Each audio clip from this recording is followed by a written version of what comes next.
Fil-waqt li gvern għażel li jwarrab kompletament il-ħwienet iż-żaru medju jieħu passi li jmorru kontra dak li verament huwa meħtieġ għal pajjiżna, il-Partit Nazzjonalista kompla b'sensiela ta' naqat mal-imsieħba soċjali sabiex jassigura li ħadd ma jibqa' lura. It-tlieta fil-fatt saret tlaqa' mal-Kamra ta' Negozji żaru medji fejn il-kap ta' Partit Nazzjonalista Bernard Gregg sema kif l-aħħar żviluppi dwar l-iskema tal-prezzijiet tal-ikel waslu biex għamlu ferm aktar sara li ħwienet iż-żar fl-irħura tagħna.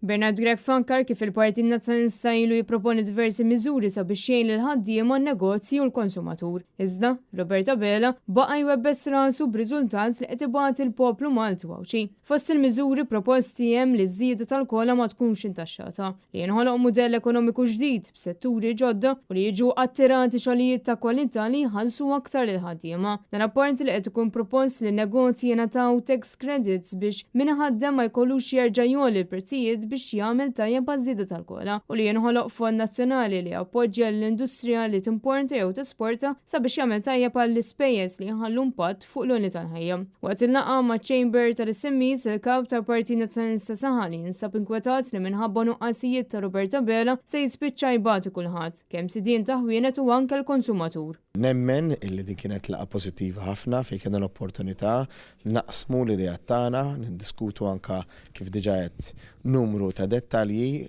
u allura inkomplu mhux biss nikkonsultaw ma nkomplu nibnu il-politika ta' pajjiżna ta' gvern nazzjonalista ġdid flimkien mal-imsieħba soċjali kollha.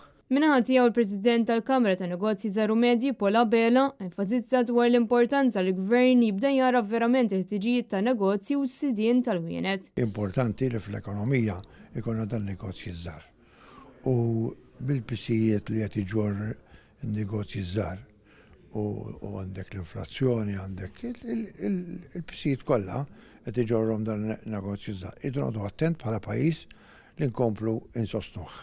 Pola Bela semma kemm kienet importanti laqgħa ta' dan it-tip mal-Partit Nazzjonalista fejn il-membri kollha preżenti semmaw dak li n-negozji għaddejjin minnhom. Fil-laqgħa li kellna mal-kap tal-Oppożizzjoni u l-kollegi tiegħu qed naħsbu wkoll qed bdejna nitkellmu fuq il-viżjoni ekonomika għall pajjiż.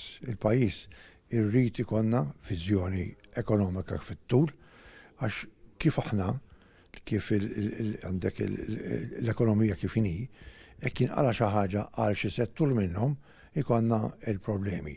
Allora rridu naħsbu fuqhom.